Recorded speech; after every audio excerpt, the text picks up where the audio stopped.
And welcome back to another episode of Pokemon Knowledge. On today's episode, I got a pretty cool video I was thinking about doing. And one of the reasons I did it is Leonhardt had made a video talking about how he's sort of going to take a break a little bit from YouTube. Maybe he wasn't going to go as hard.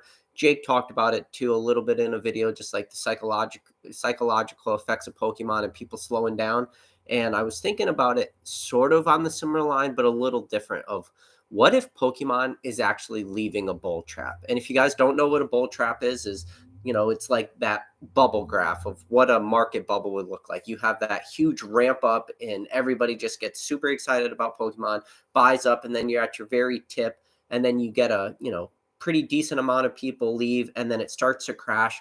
But all the bulls in the market, all the people that are extremely bullish about Pokemon and they think everything's going to go up in price and stuff like that, they start to make the market rise back up. So I'm wondering if that sort of mindset is true, because I've talked about it before. Is it possible that right now Pokemon is in a bull trap? And if that was the case, what's going to happen when Pokemon starts to come out of that bull trap? Is it possible we're going to see like a drastic crash? And is the reason why we're coming out of the bull trap is some of the indicators, some of the sentiments we've seen people make videos on. So that's something I want to touch on and talk about a little bit in this video. But before I do that, I just real quick want to say, if any of you guys hadn't had a chance to watch my most recent live, and it was a extremely special live, and any of you guys that were lucky enough to tune into that real-time live got extremely lucky. When you talk about two of the most amazing guests to be on, you have both Rattle Pokemon and Cool Trainer Ryan. Both of those guys have absolutely amazing personalities. And then midway through the stream, PokeRev came on, and then there was the four of us. I've had a lot of lives on this channel. I've had a ton of fun doing every single live I've done.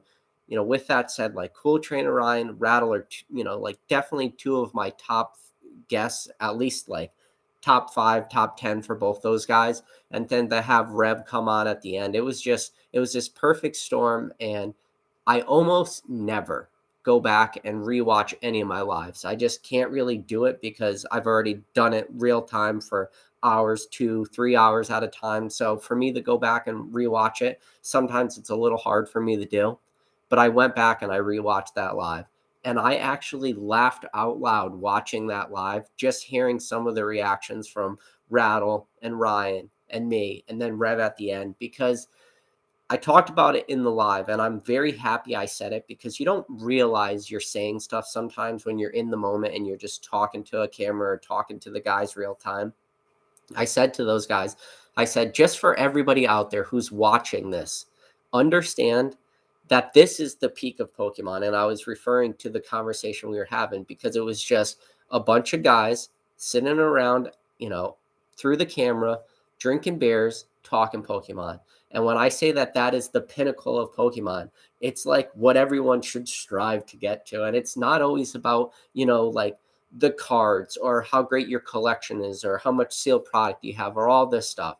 It's just sometimes it boils down to just your interaction with the hobby and how much fun are you having. So the reason why I want to talk about that and is like, how much fun are you having? Because when I see Leonhardt make a video where he, the title of it is I'm sorry. And I don't know if that title, I'm sorry, was meant to come off like clickbaity or whatnot, but maybe he's going to get a lot of views from that because people are going to click to see why is he sorry. But for him to have to apologize to all his listeners, because it just seems that he's not getting a lot of the fun and the enjoyment out of the hobby, where I'm looking at stuff like that. And then Jake made a reaction video to that. But then I think to myself, I'm like, man, I'm in sort of the opposite boat, where my excitement and my interaction in this hobby is at the highest it's really been since I've been in the hobby. While I've always been very, active in the hobby, but never really like, had my face out there talking to people nonstop, interacting with the community, interacting with other content creators or people that are super engaged. Now I'm going from, like relatively laid back to just having so much fun. So I thought about that and I'm like, maybe it's not going to be like everybody leaving the hobby and all this stuff going on. But this is why I bring up the bull trap conversation, because I was thinking about me. I'm like, well, I'm not, like pulling back from how much I'm interacting with the hobby because I'm enjoying it more. But I realized I'm like, you know what I am doing though? I am pulling back a little bit on how much money I'm spending. Or I shouldn't say how much money I'm spending. I'm becoming much more methodical about my buys. And the methodicalness and the research and the thought process I'm putting into my buys are very similar to like pre 2019 or pre 2020 hype, where I really had to think about every single buy I was going to do, because I had the thought process back then that not everything is just going to moon. Where in 2020, 2021, that thought process did change a little bit for me, and a lot of things changed. One, during that time, for the first time ever, I became a net seller opposed to a net buyer. But recently, in the last 2 months, I've definitely found myself to become again a net buyer opposed to a net seller. Sales have really trickled off for a multitude of reasons. I would think the number one reason that sales have trickled off the most is because I have worked through most of my collection that I'm willing to just sell and dump onto the market, to get as much gains as I can as fast as I can. Because what happened was I've worked through so much of that inventory. I'm now like whittled myself down to really what I would say is a large majority of my personal collection. And the personal collection stuff is always the stuff that is a little bit harder to sell. But I would say that like those are indications that bull traps are coming to an end. Where me, who I think I'm very bullish on this market, I've talked about Pokemon forever as being a very bullish person. I see huge long term, like potential and trajectory for Pokemon. And I've talked about this now in tons of different videos. And when you go back and you look at how long some of these lives are and how much time I've actually put into this channel in like almost a year and a half, it's pretty crazy time wise. But there's always that very common sentiment in every single video that I am very bullish. Now, I have to look at myself, because maybe I will get lucky that I'll be able to time this bull trap coming to an end a little bit quicker if in fact we are coming to a bull trap end. And if maybe a lot of people out there watching this video will say, you know what? Maybe you are very bullish towards this hobby and you're like, yeah, I still think there's this huge trajectory that Pokemon's going to go. But in fact, maybe you are actually doing the same thing where you're starting to buy a lot less. Or if you're not buying less, your buys are becoming much more methodical and you're putting more thought into it. Because right now, the thing is like I said, in the last 2 months, I definitely became a net buyer opposed to a net seller, because so many good deals are currently coming on the market. Cards are seeing such great retraces, and some of this stuff is very enticing to pick up, because some of these retraces and some of these cards are, prices a lot of people might not have thought were going to happen. Now, I will let you know right now, the cards that I'm watching retrace, the cards that I'm purchasing, the positions I'm acquiring, I think are more safer. Now, again, when I say the word I think, that is just opinion based, meaning the things that I'm buying is the reason I think that. But it's also a lot of the stuff I'm going after is the much more niche stuff. And when I say niche stuff, I'm talking, graded cards with very low populations, sets that are probably not as heavily like attacked by investors and buyers as a lot of people might think. I think where like the biggest dip is happening right now is obviously that modern market and all the super dangerous stuff that goes there, but that's not really where I ever buy. So that's not really where I'm looking. So when people will talk about like, drastic price decreases for modern and stuff, it's just like another Tuesday for me, another Wednesday. It's just like, oh, modern's crashing. It's like, yeah, that doesn't affect me at all. What I'm really looking at is the market indicators I'm seeing in areas that, historically always have relatively good buying pressure. And, like I've made it pretty transparent. A lot of the sets I buy, a lot of the cards I buy, a lot, things I'm trying to complete, like talk about reverse holos from Nintendo sets or e-reader sets and stuff, like prices there for what those cards are, still holding very strong. But it makes me think like, okay, if I'm doing this, how many other people are doing the exact same thing I'm doing, being more methodical about their buys or not spending as much money? So if that does happen, that bull trap could soon be coming to an end. So it's just, pretty fascinating to think about. And just real quick, something random I found on my phone actually a couple months back. I was just scrolling through old photos, but it's something I want to show you guys. So I don't know. I took a screenshot of it. I don't know if you could see this. So there's a thing called YouTube dashboard, and YouTube dashboard will show you how many subscribers you have, watch time, stuff like that. It's like something for content creators to just see how their videos are performing. But I found a screenshot from November 30th of 2020, and it's when I got my first subscriber. So I got my very first subscriber on November 30th, 2020. And I got my first subscriber after I had published 5 videos. Meaning for my first 4 videos, I had 0 subscribers. It took me till my 5th video to get 1 subscriber. And when I was looking at this, so for 5 total videos, I had a combined 40 views. For all 5 videos combined, 40 views. There's 40 people watching this live right now, which is just crazy to think about. And the total watch time, and this is the reason why I want to talk about this screenshot. The total watch time for all 5 videos combined were 84 minutes. So that's like an hour and 20 minutes combined for all 5 videos. And then it took me 84 minutes to get one subscriber. And I look back on my most recent live that I did with, PokeRev, Cool Train Orion, and Rattle Pokemon. And that video, when it's all said and done, is going to have thousands of watch hours. And when you try to break down and think about in your head, it's like, how many hours and how many days is, thousands of hours? When you're talking 1, 2, think about it, 2,000 hours of watch time for one video. It's just, I just want to say how grateful I am for all you guys out there watching these videos. The fact that there can be over 2,000 hours of that video watched by different people, thousands of people, where my first 5 videos, that's what it took to get 1, subscriber. And an hour worth of watch time was 5 videos. And now here's my last video. It has thousands. And I'm sure, yes, a lot of that has to do with the fact that the guests that were on that video were freaking awesome. And the fact that PokeRev joined that video, yes, obviously that has a huge impact on it.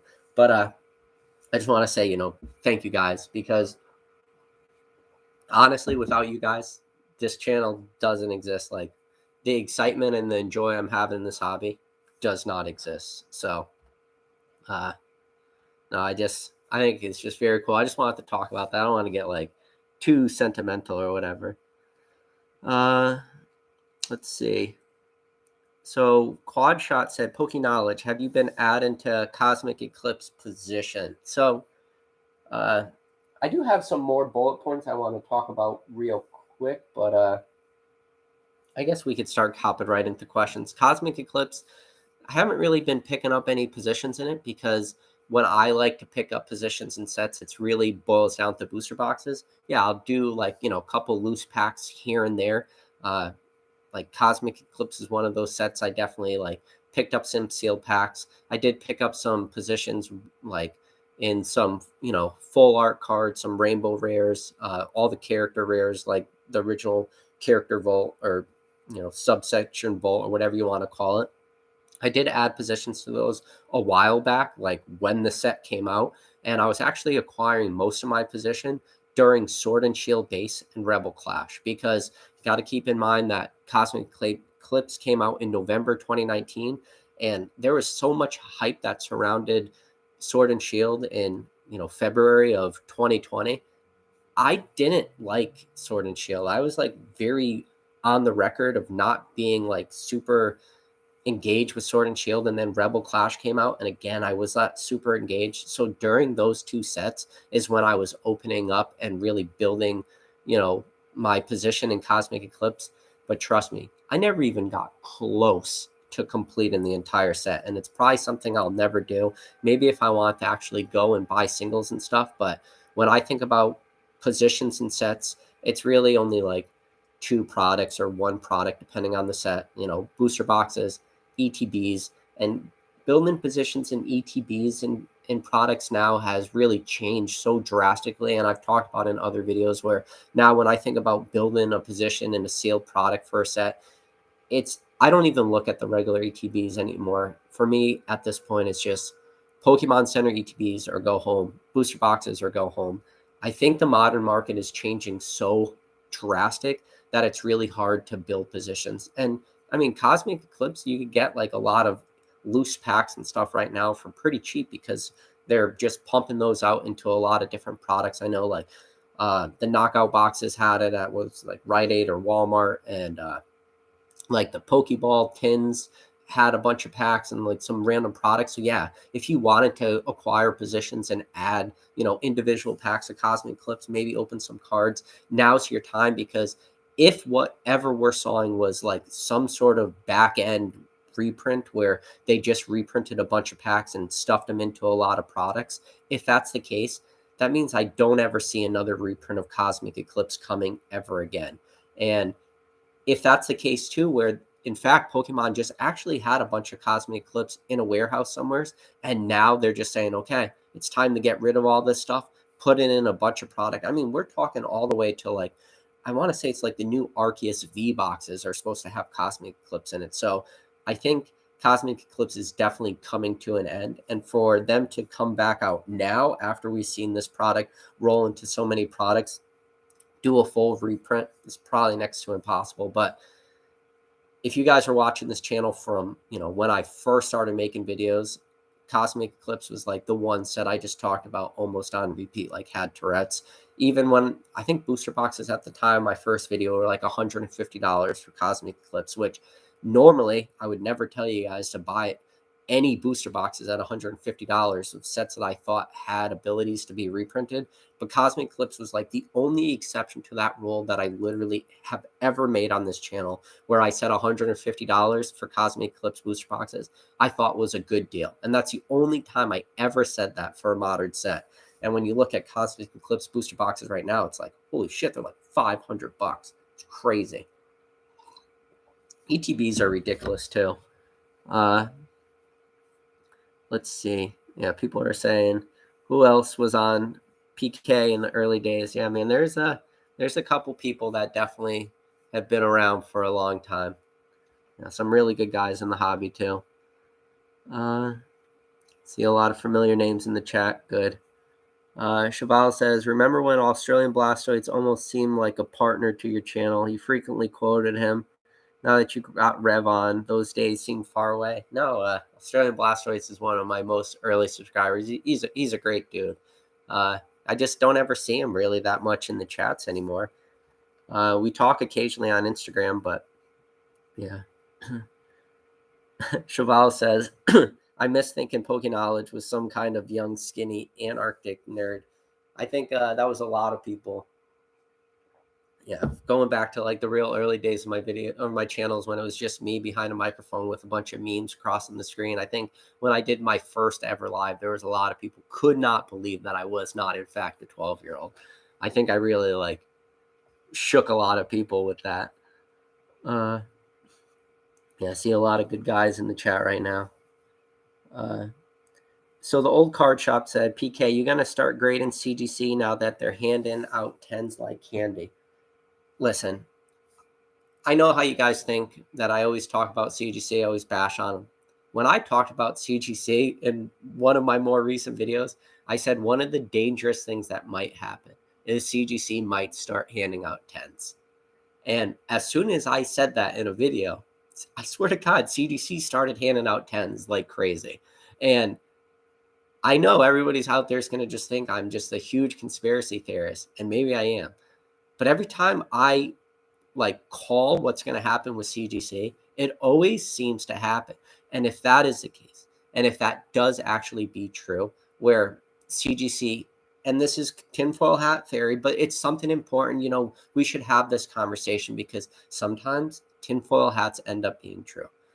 So one of the big tinfoil hat theories is that CGC actually has their pop report and it's ready to be published, meaning they've been inputting cards, the back end's already built, their pop report is ready to be published. But the tinfoil hat theory is they don't want to make it public yet because there's a chance that when that pop report goes public, people will see that in fact they were giving out no tens at all.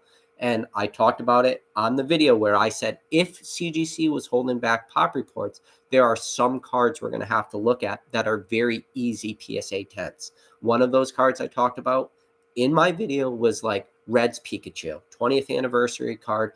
That card in a PSA, it has a 90% gem mint 10 rate. That means for every for every 10 of those cards you send the PSA, you're going to get 9 PSA 10s. And I was always saying, I've seen like almost no pristine 10s for this card from CGC. So that would be one of those cards that I really want to look at to say, okay, is CGC handing out like 10s for any of these cards? But what I'm most excited about to look at for their pop report is non-holo cards, non-holo rares, non-holo commons, and non-holo, like for super modern stuff. Because I've noticed that CGC for non-holo cards is always, for some reason, extremely harsh on surface grades. And now this is like that big tinfoil hat thing is, well, it's not even tinfoil hat. It's like, how can CGC hand out perfect 10s for surface for like textured cards and holo cards and stuff like this, or reverse holo cards, things that have way more room for scratches or scuffs or dings and stuff like this. But yet non-holo, just commons, rares, these cards get docked so hard on surface grade. Like I am interested to see that and that very tinfoil hat-ish type thought process. So if that's the case, and CGC does start handing out 10s and people now have to go back to CGC, start cracking like, real high subgrade 9.5. So let's say you had two 9.5s and two 10 subgrades and only one 9.5 kept you from a 10. Now people are going to have to go crack those cards out, resubmit them to CGC in order to get 10s because CGC are giving out 10s easier. That's a huge disservice to every single person who ever graded with CGC prior to that. And I really hope that's not the case. And it's the same exact thing I think about with PSA. When a lot of people are saying, listen, PSA is also very harsh on their newer grading skills right now, where PSA is not handing out 10s as easily. And a lot of that thought process was, well, maybe a lot of the cards that were recently submitted to PSA weren't really looked over as strong as some other cards in the past. Maybe they're binder card, stuff like that. That's the argument or the thought behind that. But now, if that's not true, and then PSA has also changed up their grading skills, and now PSA is also grading cards harsher. Like, if that's the case, and that's what these grading card companies are going to do, where it's like PSA grades harder now, CGC is more lenient now. It's such a disservice to the history of that company. And like whatever legacy that company has built or whatever prestige or, understandings or reliability on their grading scales, it just brings everything into question. So for every grading card company out there, whether it's CGC or Beckett or PSA or, Ace Grading or GMA or Tree Frog or whatever the other mom and pop, I opened up a grading card company in my basement last week type company is. If any of those guys can't just say, okay, we're going to stick with this grading scale, whether or not, it's perfect or not, is a huge disservice. Like they need to stick with whatever they're doing. Let's see. Let's see.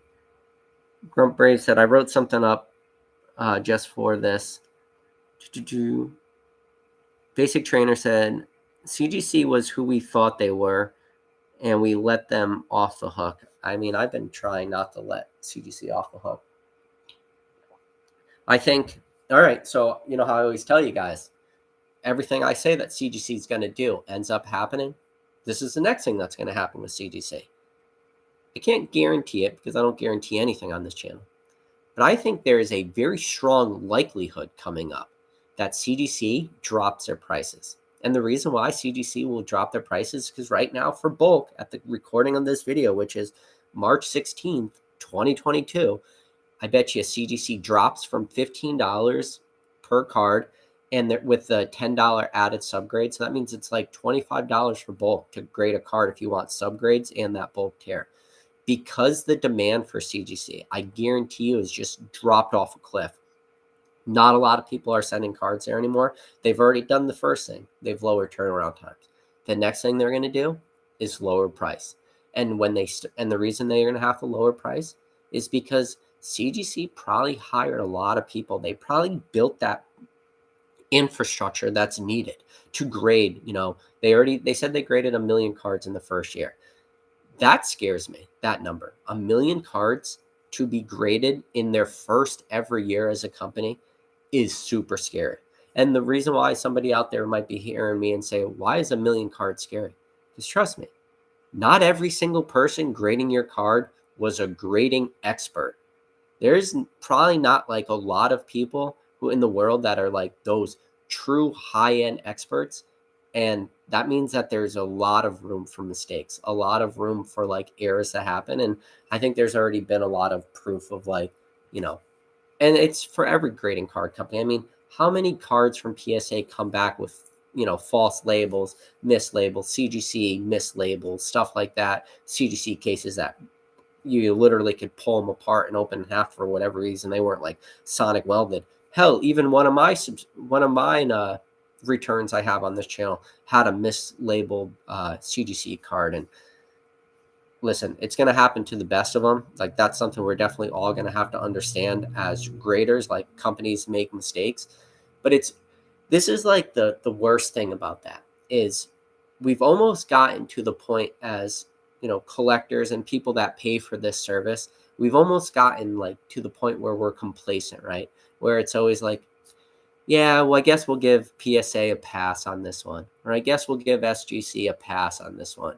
Or I guess we'll give, CGC a pass on this one. And, customer service and all the stuff that goes, as us, as the end consumer, because that's what we are. We're paying for a service that they're providing, and that service is third party, anonymous grading. So the thought process is when you send out a card, you shouldn't get any special treatment, and nobody out there should get any special treatment. Meaning when they receive your card, it's blind.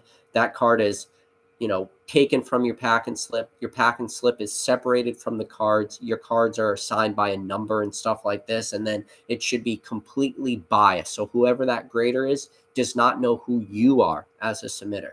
And then like you find out all the stuff that's happened with Beckett and black labels and like the whole Beckett fiasco with black labels. And I can't wait for Rattle to make, a Beckett black label video. Maybe he already has, but like how there's obviously that one guy out there who just, he would have like don't quote me on the numbers, but would have like a 70 card Beckett submission and 50 of those cards would come back black labels and 10 of them would come back, just regular gold label pristines. And then the rest were 9.5s. And so like, there is always that anonymity was, like kind of sad. But then we'll also see something like CGC, and then CGC somehow magically started grading some random like jungle unlimited cards, got some pristine 10s, and it was like, whoa, there's some jungle cards out there like Pikachus and Eevees that got pristine 10s. It was like when I heard that, when somebody told me there was a jungle non-holo card hit a CGC pristine 10, I could not believe it. Like it just floored me when somebody said that. I was like, okay, this is fake.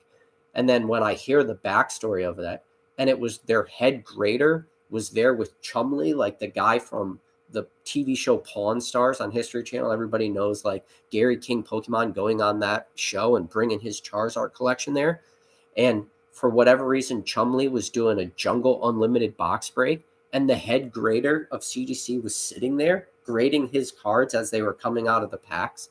And Chumley somehow got the only pristine 10s that ever exist in the history of this hobby submitted to CGC. And it's like, out of all the sets that have been opened in 2020, 2021, you got to say, like, there was a shitload of Team Rocket, shitload of base set, but the one that there was probably like some of the most open of is Jungle. And listen, and nobody's like handling Jungle bulk like poorly anymore. There's like, it doesn't happen anymore. Nobody gets a pack of Jungle Unlimited cards, even though they're like the cheaper cards, and just opens them like they were in, fourth grade on the playground in elementary school. And then when they're done, they're trading them back and forth with their friends, sticking them raw in their back pocket and sending them through the washing machine. Like, nobody's doing that. But the fact that like Chum Lee got the only pristine 10 in existence of that Pikachu, and he just happened to have the head grader of CGC literally sitting in the chair next to him as he was doing it. It's like where's the like, what? It's like, what happened to like blind grading these cards and not knowing whose they were and stuff like this? And like, yeah, I guess you can even say like, well, PSA sort of did that, right? With the Logan Paul box breaks and stuff, and, giving out pedigrees to some of these cards and all the things that went on with that. It's like, are we taking away some of that, like blind grading? When now people say, well, these cards came from the Logan Paul case. We know that these were paid for by some of the, biggest influencers in the market. Like, let's give these guys grades. Or, hey, the head grader sitting right next to me. Here's the card I just pulled. It's packed fresh. And he's like, oh, hey, congratulations. You literally got the only pristine 10 of this card in existence. It's like, oh my God. I mean, there's a lot of sketchy shit that's been going on lately in the hobby. Let's see. So I see Jake from Pokenomics in the chat. I just got to give Jake a huge shout out. So if anybody out there didn't get a chance to watch Jake from Pokenomics last night's stream, he had Charlie Herlocker on, and he had, one of a lot of people's idols in the hobby, Gem Pokemon, were on. And those guys are awesome. I mean, so they're both, much more analytical, like thinkers. The way they speak, you could definitely see like the thought process that's going on. And yes, am I very biased because I had a great live too? Obviously. But I'll tell you right now, like the last week, the two lives that existed, like, the Jake Pokenomics live with, Charlie and Zach, like that is just this like high tier chat of just like a very like analytical debate side, like tons of knowledge between those two. And then you had like what my chat was, which I don't want to put it as, I'm not going to put it as high of what Jake's did, because I think those guys are just on such a crazy end of the spectrum. But like my chat was like here, but it was just the complete opposite. Mine was just watching a train wreck happen in real time, but you got the like luxury of knowing that the people in the train were having a great time and just drinking beers and having fun. And like, that's what me, Cool Trainer Ryan, and Rattle did. And then having Rev come on at the end, like, for anybody who is a consumer of content, this had to have been a freaking awesome week of Pokemon. And, huge shout out to Jake. Like, great job getting both those guys on the channel at the same time. Awesome. Like, I could sit back and listen to, you could just make a channel called Charlie Rants, and it would just be Charlie just ranting about Pokemon, because that dude knows what he's talking about. So it was like, that was a huge treat. And yeah, I was actually like looking forward to that. And I knew he was going on because I had watched his live with Dan, and he had, kind of hinted at that happening on Tuesday night, which was yesterday. And it did not disappoint, man. The fact that that doesn't have like 10,000 views already is crazy. But yeah. Pokey Collectible said, haha, yeah, Poke Knowledge cards, mix in Ryan, and that's what seems to happen. Yeah. Oh, Ryan's a great dude, man. Yeah. But yeah, people are saying it was Jake. Yeah, because Jake always has like a very balanced take on the hobby, you know. So it is very. So this is the crazy thing about like Charlie and Zach is from the outside looking in, you would look at like what their collections are, their provenance in the hobby, what they've done in the hobby, and all that stuff. And to anybody who might be from the outside looking in and is not super engaged in the hobby, might just say that both those guys are exactly the same collector. Like they both collect on a high end, they both have great cards, they both have, you know, like awesome collections and all this stuff. And from the outside looking in, you might say that those two people are the same collector.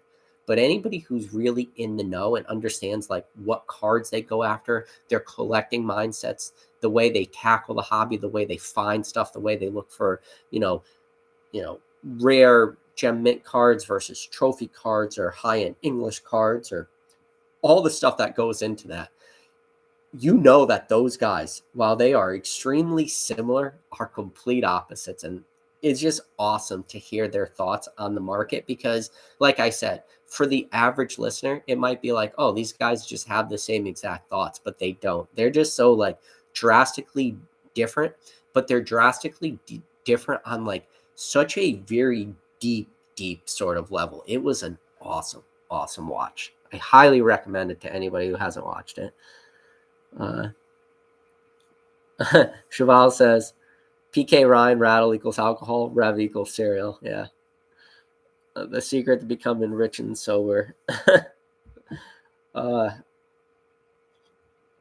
thought it was pretty funny. As soon as Rattle was on the channel with Rev, like the next video Rattle made was talking about like mystery boxes and stuff. And I'm not going after Rev, but just definitely talking about like how it's pretty crazy that mystery box company was like potentially using Rev's face like without his permission. And then it was funny reading the chats too, where people were saying like maybe he is somehow sponsored by this like mystery box company or something. No, like I can't say like 100%, but I can say with a lot of confidence that Rev has all his stuff going on by himself, and he is not part of like those other mystery box like makers at all. Like he has literally no reason to be involved in that. Think of how successful he is with just like his PokeRev mystery packs. I think he's on like version, I don't know, like 69.0 or whatever version he's on of those mystery packs right now. But he's just doing his own thing. Like there is zero reason he would have to like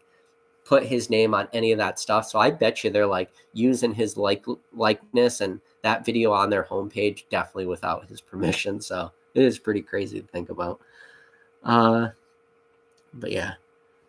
So went on for 37 minutes. I just wanted to make this a short live. And I wanted to talk about like that bull trap. So if, Pokemon is coming out of that bull trap right now, like is it potential that there's going to be that huge drop? So it'll be interesting. I want to see what everybody else thinks. But yeah, for everybody out there who tuned in, awesome time. I've enjoyed these a lot, and I just enjoy talking to the camera and stuff like that. But yeah, appreciate you guys all tuning in. Don't forget to hit that like button, hit the subscribe button.